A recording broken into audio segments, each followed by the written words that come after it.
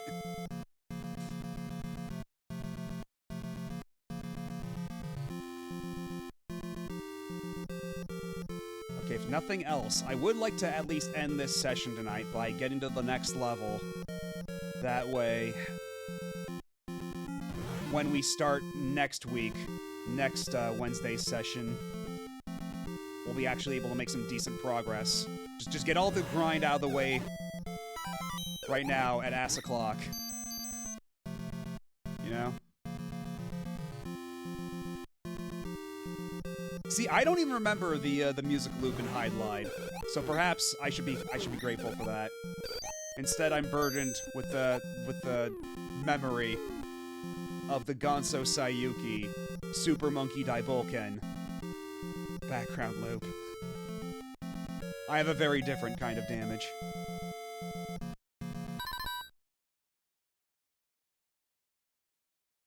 You know what? I'll just keep that inventory slot. Build. It was the indie theme, but not the whole song, so it looped way too fast. Yeah, that sounds about right. Sounds just like the Power of Love in Back to the Future on NES. But okay, we're gonna have a break coming up pretty soon for an ad break, so I'm gonna take a break myself, go refill and everything, and perhaps consider doing the same. So I'll be back in a couple minutes. Sit tight, don't go nowhere. We'll be back with more non-stop Valkyrie action.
And we are back for more Valkyrie action.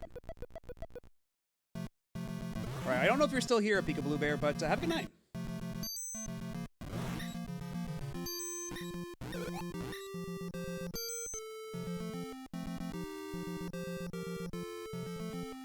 But now we're gonna do what I said I was gonna do, what I've been meaning to do for a while now. We're gonna go to the pyramids to do a little bit of advanced level grinding, where it is relatively safe. Because it's right next to a warp point. This way? Yes, okay. So even though when I'm out in the desert, my health ticks down like this, I don't have to stay out here for very long.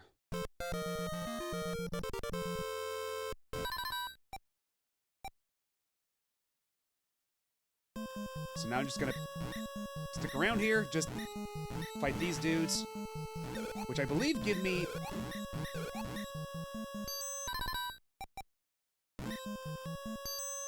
Oh yeah, already we're getting way more XP. This was a great idea, actually. Holy shit. I'm so glad I thought of this.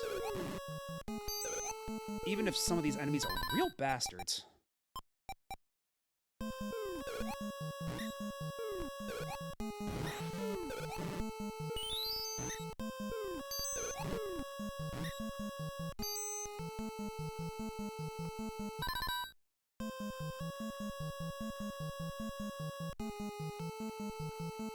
Yeah, we already got like 2,000 XP in like no time. So already this is paying off. This is paying dividends.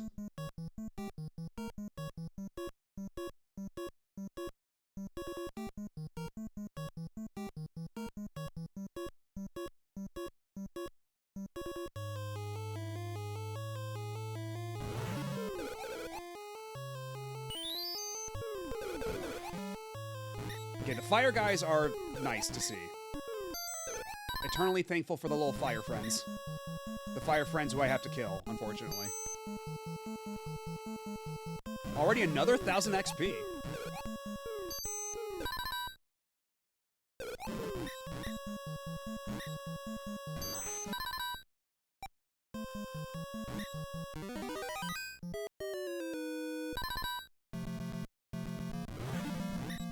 I just have to get back to the warp in time before I croak.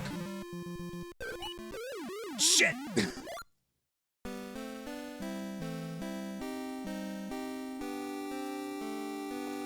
But you can see it was a sound plan. You can see it was a sound plan. I was getting way more XP there. That was like 5,000 XP in like a couple minutes. Unfortunately, this does mean I have to go back and get another helmet.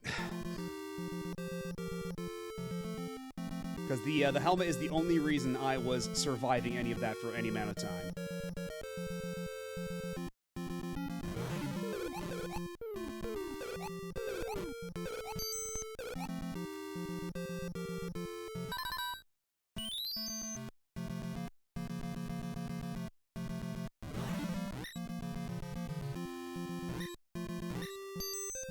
Actually, what if I went up and around here? Would that be a faster? No, okay. Maybe if I had 120 HP and could cut mountains in half with my axe, maybe that would be a valid strategy, but not right now, not this time.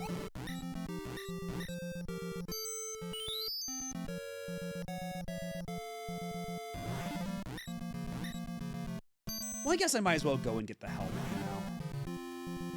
now. Right? I'm already up here. I might as well go get my free helmet. My government-mandated free helmet.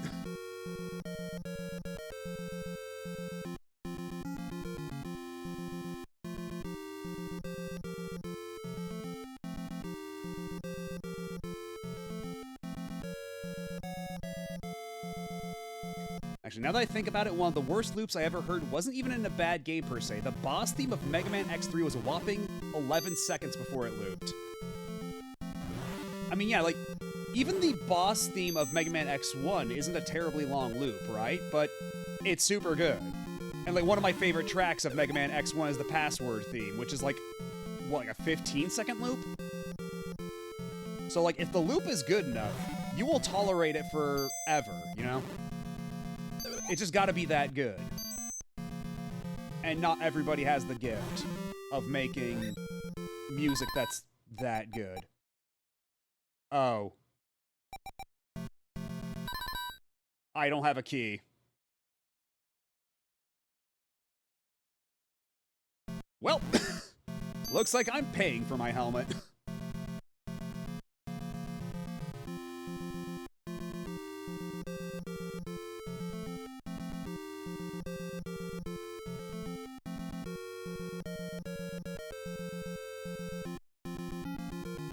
Thankfully, I know where there's the secret store. Because again, this is something I wouldn't have known if not for the guide, right? The Mega Man X password theme is actually 37 seconds long. Okay, well there you go. That's a bit longer than I gave it credit for. But all the same, it's not a very long loop. But it's like one of my favorite tracks in that game. All the same.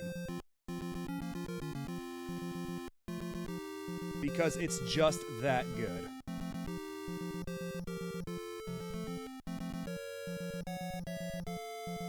Yeah, it's very at odds with the rest of the music in that game, but I think that makes it really memorable.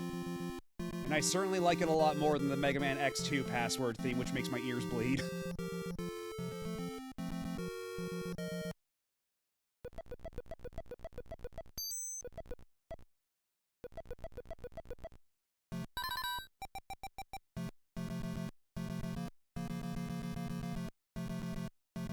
Alright, now I'm all decked out. Should be ready to go.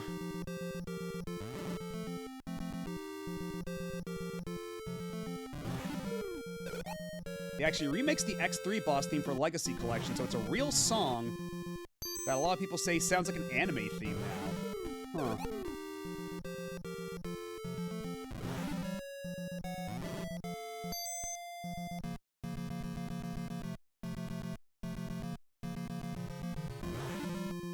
You know, I've actually barely even touched X3. You know, I play, like, I love X1 to pieces. X2, like, gameplay-wise, X2's great, but it does some things that kind of bother me, like, I don't like the Buster upgrade in that game, and I think that the X-Hunters are bad. And also, I don't really like a lot of the sound fonts, like how they just use that one really, like, shrill, squeaky electric guitar sample all the time in that game's soundtrack. And I realize that a lot of these opinions put me at odds with a lot of Mega Man X heads. But it is what it is. And then, yeah, Mega Man X4 is great, right? But Mega Man X3, I've barely ever touched. Like, the only thing I really remember about that game is, like, I always see a bunch of people, like, play through the ending of it, right? Like, the two different versions of the ending you can get, where you get rescued by either Dr. Doppler or Zero. Like, that's all that really, like, I remember about X3. Like, no matter how many times I've watched other people play that game, like, so much of it is a blur.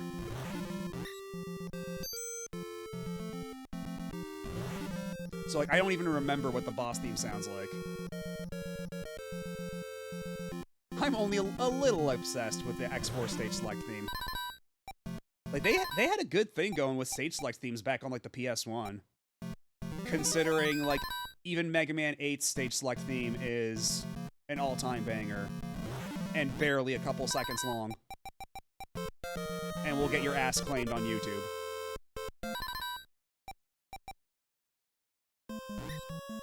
Very legitimately, I'm told. Oh god, of course these are the first spawn here. I hate these guys so much. Okay, fire guys, though. Fire guys are friends.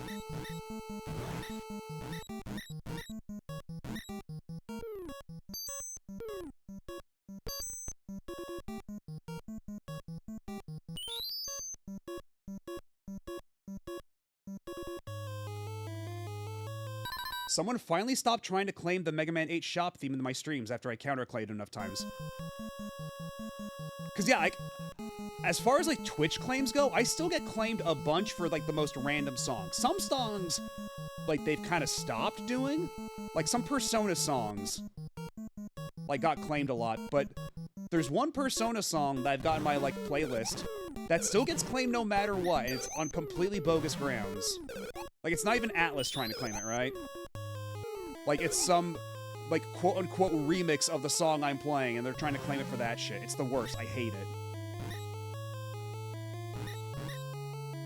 Because, yeah, sometimes they do stop, but then other times they just never stop. It's the worst. The X1 stage select screen is actually a hope nobody sues us version of the opening riffs of one of the Tekman Blade openings.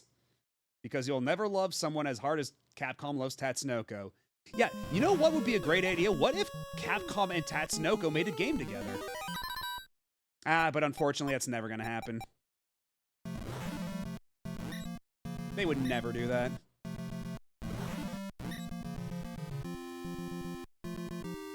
Like, could you imagine if they made a Capcom and Tatsunoko crossover fighter?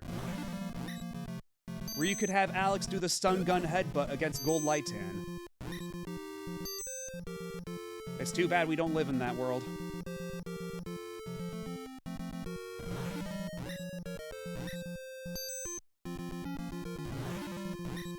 The claims I was getting were from some track like Babadook by Supreme. Okay, so that's a little wild.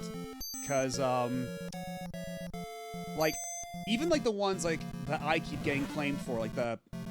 Because it's the track Beneath the Mask from Persona 5. It's like one of like the background themes during like the rainy days.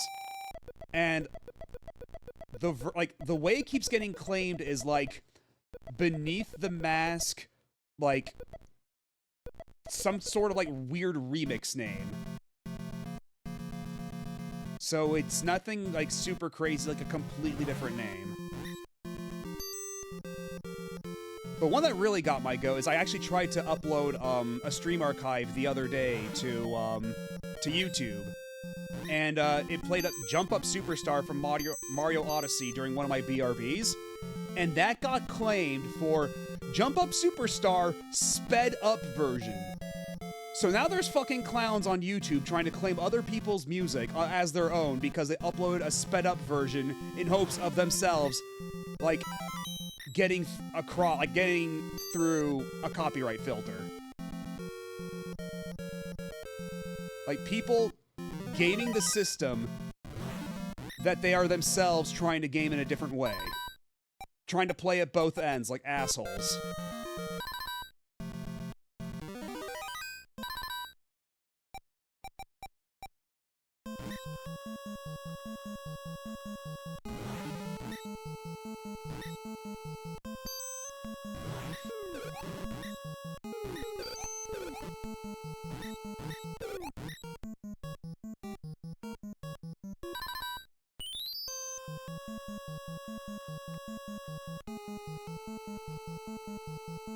Okay, 8,500, not bad. Or 85,000, rather.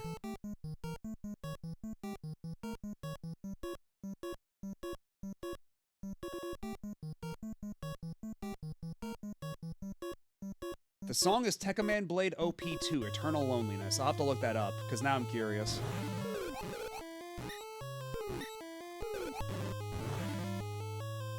Fire friends! Fire friends, I need you. I need your XP.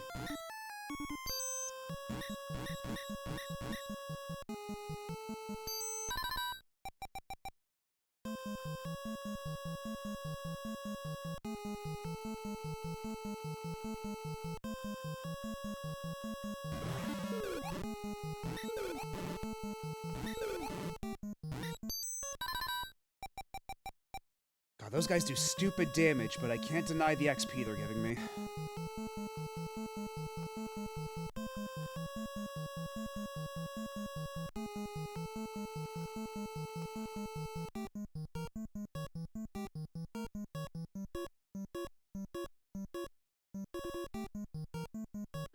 Honestly, I have half a mind to just leave right now and, like, take what I can get, not get too greedy.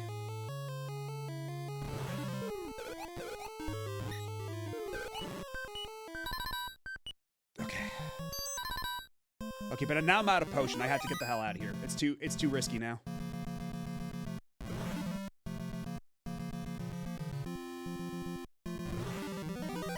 Okay, we're good. I think we're home free now.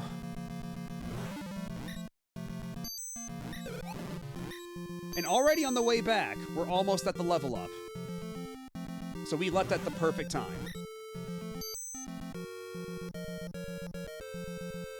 And now we may actually, factually, for real, finally be able to cut down a mountain.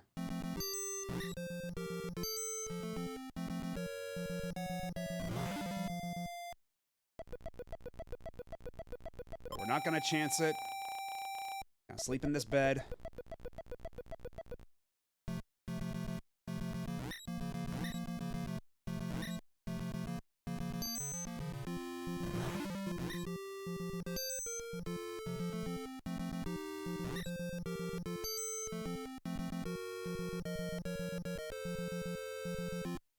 Okay, I should probably go fight those black tunic guys, because at the very least those guys will give me a little bit of XP right now that I so desperately crave.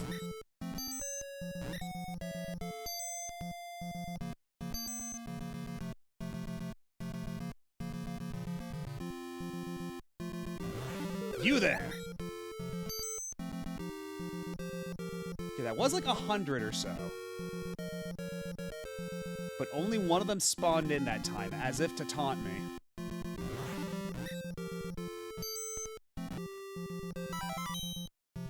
Okay, well, I don't need antidotes, so...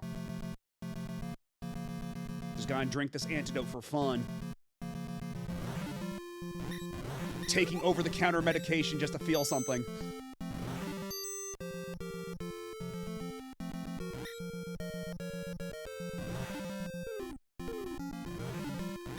You know what? You're probably a decent amount of XP.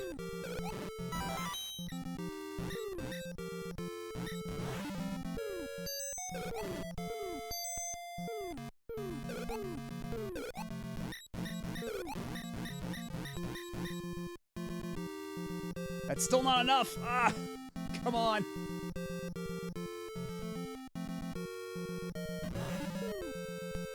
Again, only one spawn, and they usually spawn in way more than that.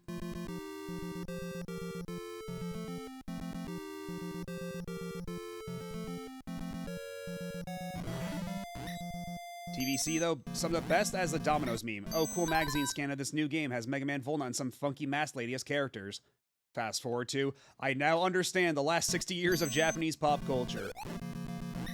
Yeah, it's kind of wild how, like, once you see all the characters in that game, you're like, oh, that's where that's from.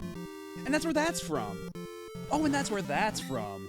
Like, you see Doronjo and her two henchmen, and you're like, oh, I now understand, like, where half, like, the villain cast of any given, like, game or anime has come from.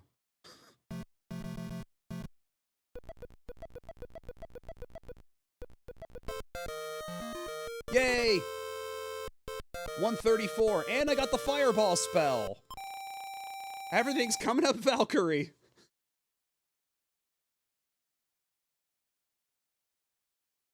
Now, I have to test this out. I have to make sure that that guide online wasn't bullshitting me. I have to cut me down a mountain.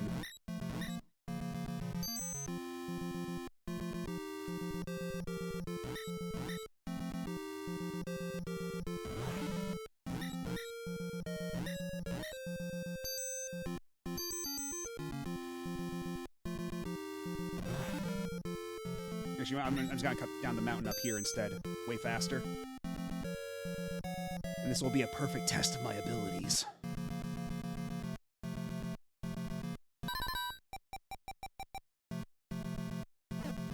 Yup. I can now cut down mountains. Oh! And we're above the Pegasus room now.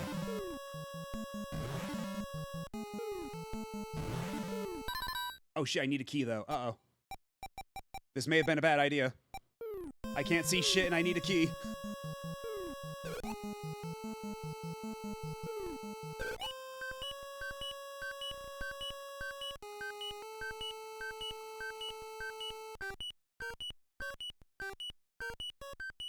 Okay, well, even if I die here,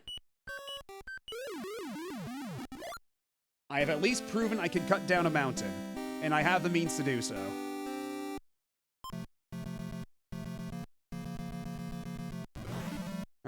think I'll be going much longer either. I have set out what I've completed what I have set out to do. It is almost 5 in the morning, so I think I'll be joining you, Rachel. But all the same, have a good night.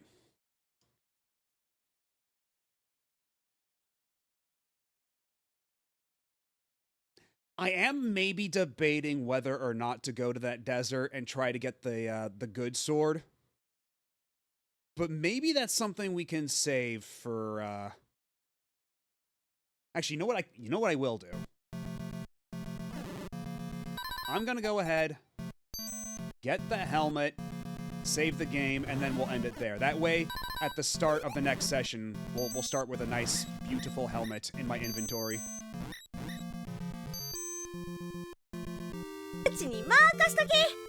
Oh, thank you for the follow.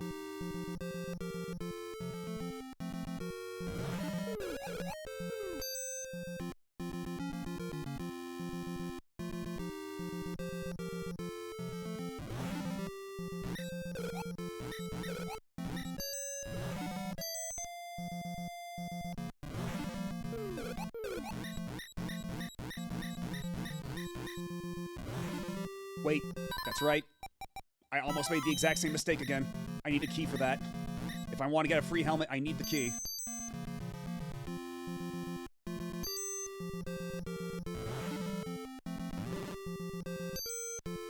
And honestly, part of me just kind of wants to sell the multi-use antidote until I really need it, because I know where I can buy one now.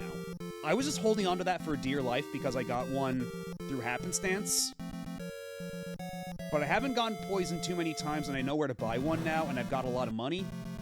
So I feel like I don't have to be as precious about it. So that would open up one inventory slot.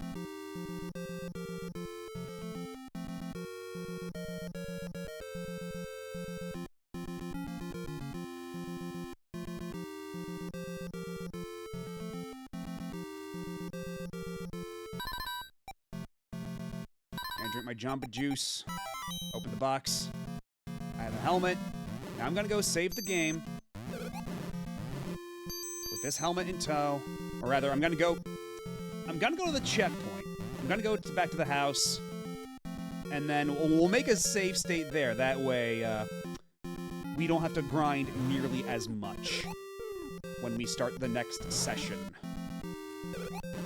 But if I change my mind, I will also have the password on hand. And we'll hopefully conclude this journey next Wednesday.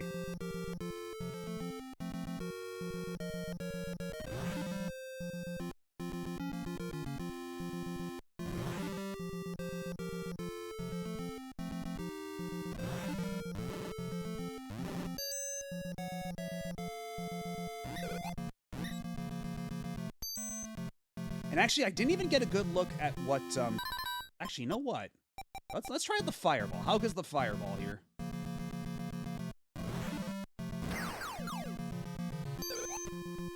Okay, that fireball's got some oomph to it.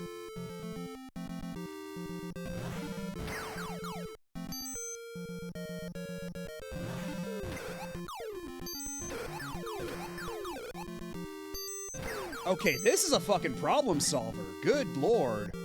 I'm glad I got this.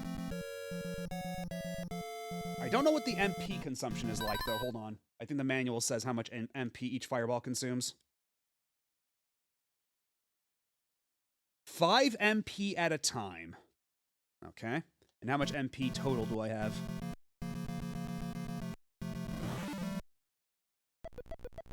$65. So that means I've got, that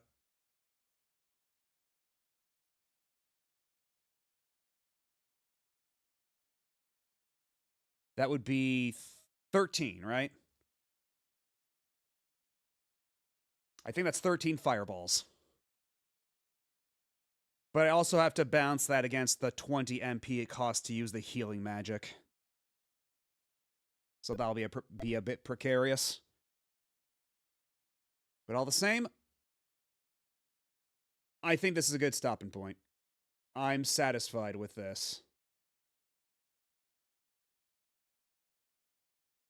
So I'm going to make a save state. But I also have the password written down, so I'll decide at the start of the next stream whether I want to do it like truly legit, like scrape my way back. Because either way, now that I've got this strength level, I can chop down mountains with like a dollar store axe. We'll be covering lost ground pretty quickly, I think, if I decide to do it legit like that. But yeah, either way, I got the password, I have the save state, my bases are covered. But thanks again for everybody for stopping by, hanging out. Anybody who's still here from a previous raid, I appreciate you sticking around. And let's see. Saturday, we will be concluding Breath of Fire 3, most likely. I don't know if that's going to take up the entire stream, but if we end Breath of Fire 3 quickly... Oh, big! It might be big, it might not be. But if we conclude it quickly enough, I'll start right away with Breath of Fire 4. If it's like a Breath of Fire 2 situation where the final stream I did, Breath of Fire 2, I beat it in like 2 hours. So we did the rest of the stream as a Breath of Fire 3. If we run into a similar situation, we'll do Breath of Fire 4. Then next Monday, we will continue Paranorma Site of the Mermaid's Curse. # sponsored by Square Enix. And I don't know if we'll be finishing that one in just one more sitting. That one's a bit more nebulous. We'll see. We'll play that one by ear. 2 hours of Final Dungeon, 6 hours of staring at Momo. You're goddamn right. Yeah, who needs Breath of Fire 4? We can just make this the Momo Appreciation Hour. The 6-hour Appreciation Hour. But yeah, next Wednesday we'll come back to this. Hopefully we'll finish it. I don't know. It's kind of honestly anyone's guess at this point. But if it's a similar situation there where like, let's say like because we've gotten all this stuff, we beat the rest of the game in like 2 hours or something like that, I'll jump ahead and we'll do either Arcade Valkyrie or we'll do Valkyrie Remake on PS1. And compare with the Famicom version, because something tells me that's going to be very fascinating and very telling. And on that note, who is live at this hour?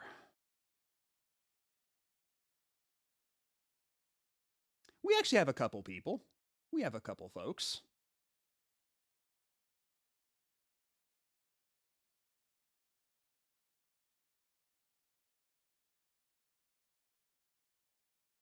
You know what, Shirokaze's only been going for about an hour. So let's stop by and say hi.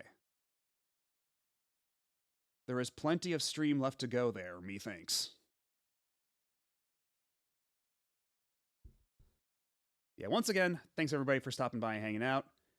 And if you're so inclined, I do have a Discord you can join to get notified whenever I go live, to get cool emotes and stuff, to get soundboard sounds. And also, like, see the schedule whenever I update it and talk to cool people. You know, I think people do that on Discord, you know, talk to other people. I think that's a pretty popular thing to do around there. Anyhow, either way, I will see y'all on Saturday for the probably most likely conclusion to Breath of Fire 3. And until then, have a good one. Bye.